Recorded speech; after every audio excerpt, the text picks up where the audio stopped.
And in the aftermath of October 7th, Hamas leaders are clearly stating that they will commit October 7th again and again and again. المصرية لازم نقدمها وحنقدمها مرة ثانية وثالثة ومش هذا حتكون طوفان نفط أول مرة، لا حتكون ثاني وثالث ورابعة. Their goal is not political. Their goal is genocidal.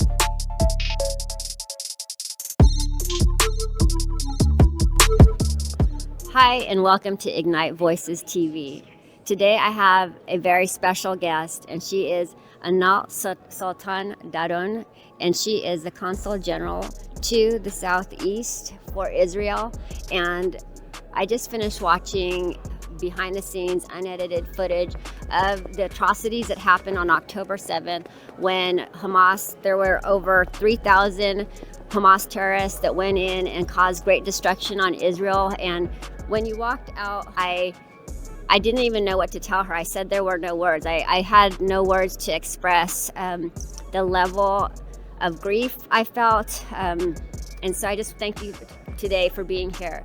And so, Anat, one of the things I wanted to ask you is that there is a narrative going on internationally, but right now we're going to speak to our national audience here in the United States. What do you find is the greatest culprit or the greatest thing that is happening right now to cause people? Because I'm seeing universities, there's protests, pro-Hamas. I think many of the demonstrations that we're all witnessing globally, including here in the United States, that call themselves or are being framed as pro-Palestinian, there is nothing pro-Palestinian about them.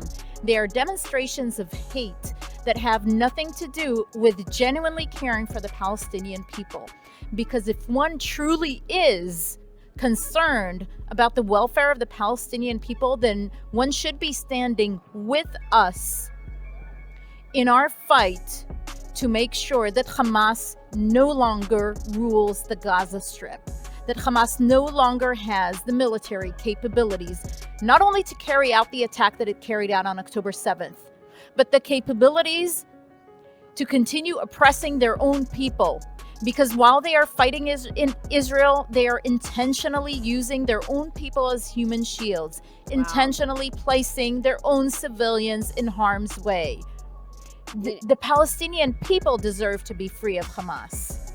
And this is what she's saying is so important, because I'm watching them and they have no conscience. There's no conscience for life. They weren't just killing men and women and children. They were killing pets. I really saw a murderous spirit, to spiritualize it for a moment, is I saw a murderous spirit over this movement. And that's what it is. It's a murderous movement. And so how people in the United States can be saying, pro-Hamas and chanting for Hamas, you're literally chanting for a murderous spirit. I saw a young man call his mom and dad, and he said he killed a woman, a Jewish woman. He had her telephone. He calls his dad, Dad, I just killed 10 people with my own bare hands. Dad, I killed 10 people. 10 Jews. 10 Jews. Specifically 10 Jews with my own hands. And the mom gets on the phone and he says, Mom, I killed 10 Jews with my own hands, and I have the Jewish woman's phone in my hand. And she starts crying, and I pause and I'm thinking, is she going to say, son, what have you done? But this is not the case. These people are being raised in this specific situation with the Hamas terrorists, and their families are being raised to literally slaughter and annihilate the Jews specifically. Now, when they went over there, they weren't just killing Jews, because then they went on a murder frenzy and they started, just killing people in general. But their focus, as we saw one of the interviews, one of the leaders who went on and he was talking about it being necessary that the Jews be put out, and that he said got the word here, he said, but basically he said it's an atrocity to allow the Jews to live. This is a genocide, and it feels like we're going back in time again, even with the Holocaust. There's a people group and a leadership out there that is saying the Jews must die. So Hamas's charter clearly states that their goal is the destruction of the state of Israel and the Jewish people. And that is what their leadership continues to say. And in the aftermath of October 7th, Hamas leaders are clearly stating that they will commit October 7th again and again and again. Their goal is not political. Their goal is genocidal. And anyone who is shamelessly supporting Hamas, these freedom fighters, there is nothing about them that has to do with freedom. They glorify death and destruction. They went on a massacre, on a murder spree, on a rape spree. They systematically raped and mutilated women, girls, the elderly. This is not a question of politics. This is a question of whether one stands for humanity, for life and freedom, or whether one stands on the wrong side of history for terror, for hate, and for the glorification of death. First of all, you're in a war. You're supposed to be protecting your people or your land. But it's another thing when people are going out there and it's a land situation. But when a people would go out and they're getting dead people. And one of the things that I noted is that they said, one of the commanders or one of the leaders said, get the dead person and let the boys play with the dead body. Let the boys play with the dead body. And then he said, hang him and crucify him, a dead body. And so when I say it's a murderous spirit, I really want you to understand that I watched a man being beheaded, literally had his head being sawn off, taken away.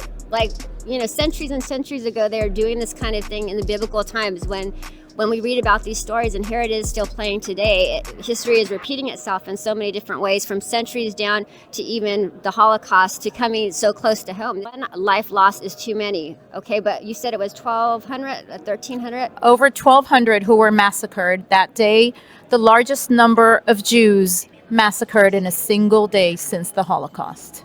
And this is atrocious. It's egregious. And as we're wrapping up here, and I already asked this during our press talk, is Anat, what is your opinion?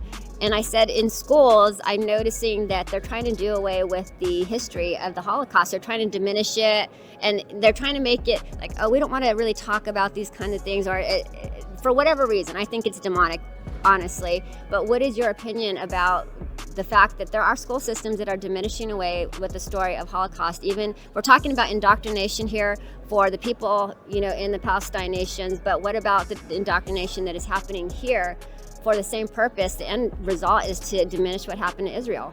I think that globally, we must educate ourselves about history in order to be able to learn from the lessons of the past. It is crucial, if we are truly committed to never repeating the atrocities that we have already gone through in history.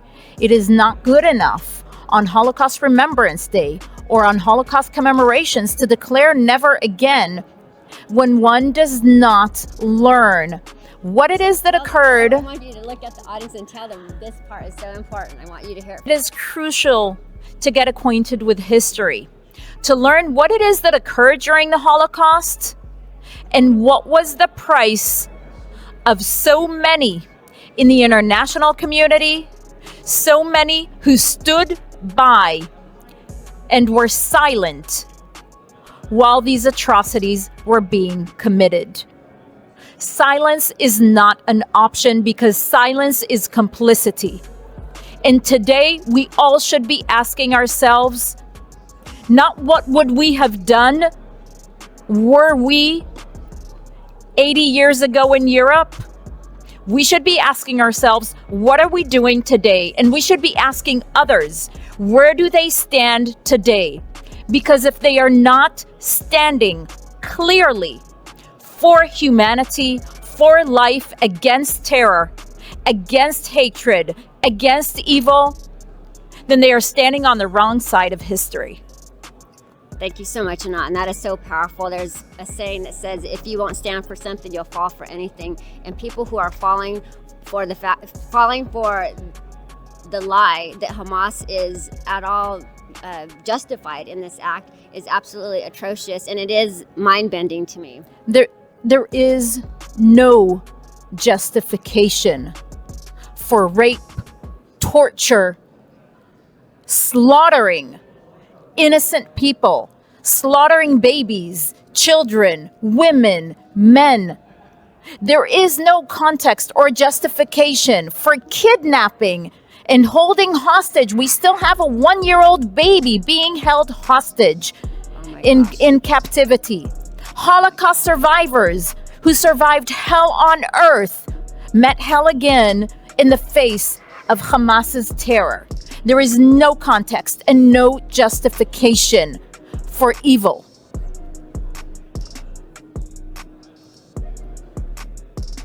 The footage that I saw was taken from the terrorists. It was taken from the Hamas attackers. They were glorying in this bloodshed. They were glorying in the murder of babies. I saw baby bodies. I saw every level. I saw a dad, and as we're closing up, I saw a dad with his 2 sons go into a space. I'm assuming he probably went to cover his children, knowing that trouble was coming, and they threw in a bomb, and the dad flew off of the 2 young boys, and the boys were about maybe 8 and 12. And those were the images I seen today. This is not propaganda. This is not a lie. These people are doing it to kill, to steal, and to destroy Israel. This is not a humanitarian issue for them. This is a humanitarian issue for the world and for Israel, because they are being targeted. And so I just want to thank you for watching today. I hope this changed your mind about how you're seeing the issues here taking place in Israel. And I hope that you would do your best to support financially, speak out, don't be silent, be a voice. Anat, where can they reach you?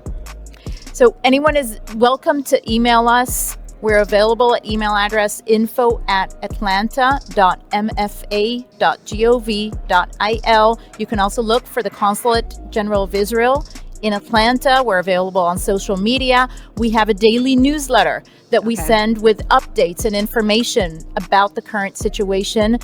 And I think that it is crucial for all of us to get educated and better acquainted with the reality of what is going on. Does your site have places where maybe they can financially contribute to any of the families, or is there anything like that? Absolutely, absolutely. And our daily newsletter includes also links to where people can go if they want to contribute, if they want to help.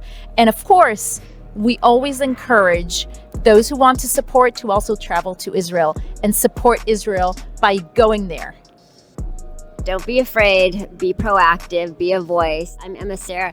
Remember, go out and blaze change. Thank you for watching. Y'all been waiting on some fire from me for a while. So without further ado, I give you fervent heat. Yeah, let's go.